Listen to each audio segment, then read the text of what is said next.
MPSC गट क तलाठी भरती, पोलीस भरती किंवा कोणत्याही ज्या स्पर्धा परीक्षा आहेत ना, त्याच्यासाठी महत्त्वाचे असणारे काही प्रश्न. तर आज आपण ते प्रश्न वन बाय वन कव्हर करूया.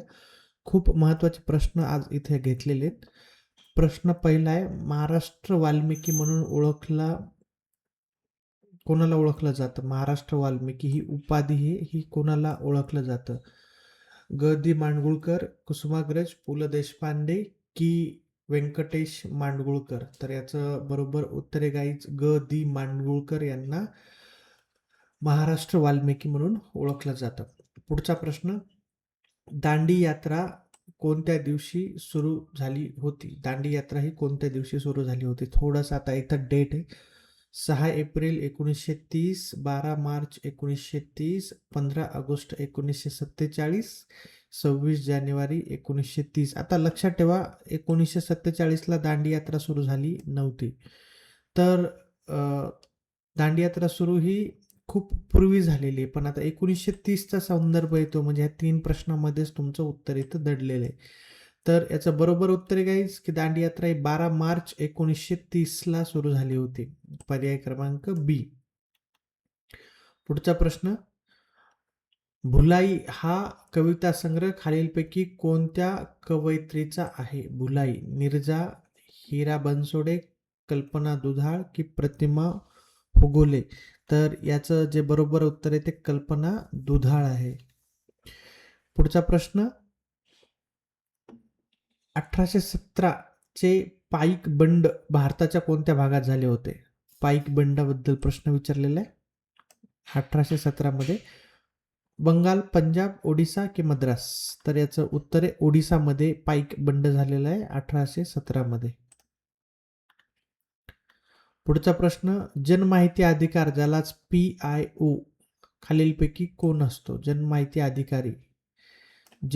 अधिकारी PIO खालीलपैकी कोण? घटनात्मक मूल्याचे रक्षण करणारा अधिकारी, मूलभूत हक्काचे रक्षण करणारा अधिकारी, RTI अंतर्गत माहिती पुरवण्यासाठी नियुक्त केलेले अधिकारी, मानवी हक्काचा रक्षण करणारा अधिकारी? तर याचं जे बरोबर उत्तर आहे ते आहे RTI अंतर्गत माहिती पुरवण्यासाठी नियुक्त केलेला अधिकारी. पुढचा प्रश्न, महाराष्ट्रातील त ता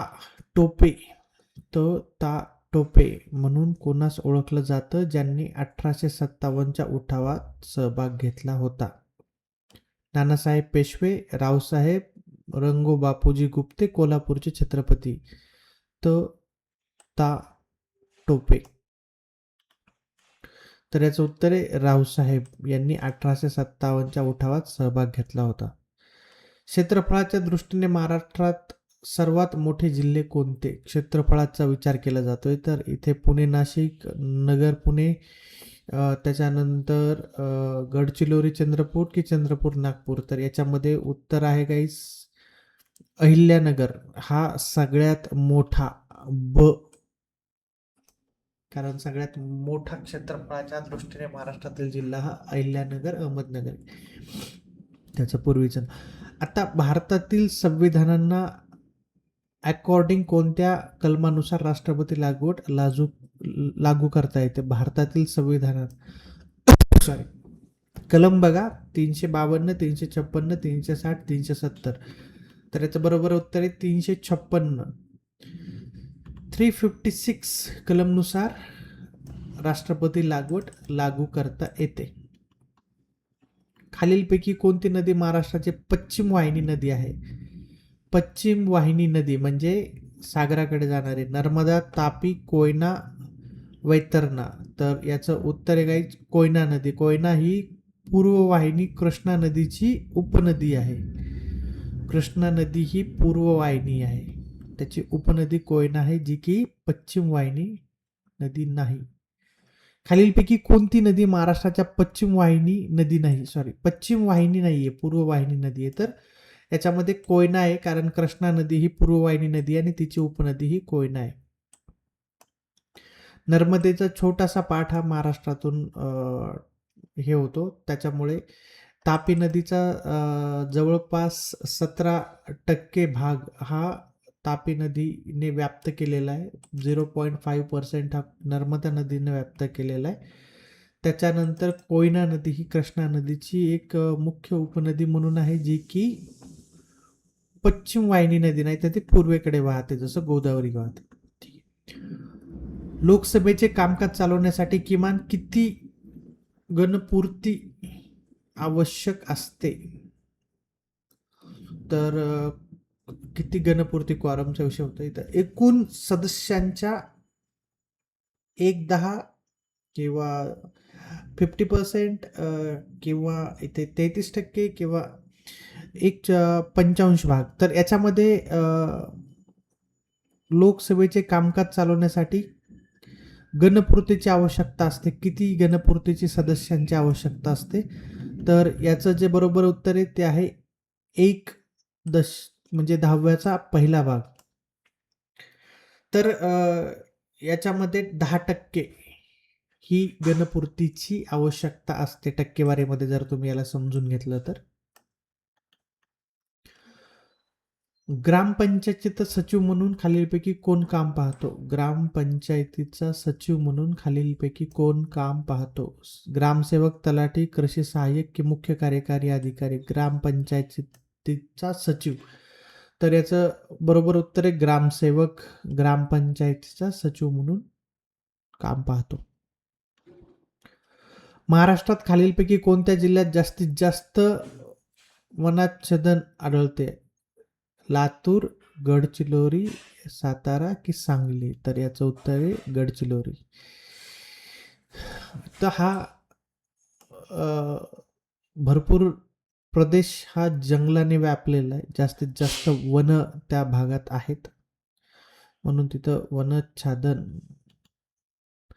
सत्यशोधक समाजाची स्थापना महात्मा ज्योतिराव फुले यांनी कधी केली होती? डेट विचारलेली आहे.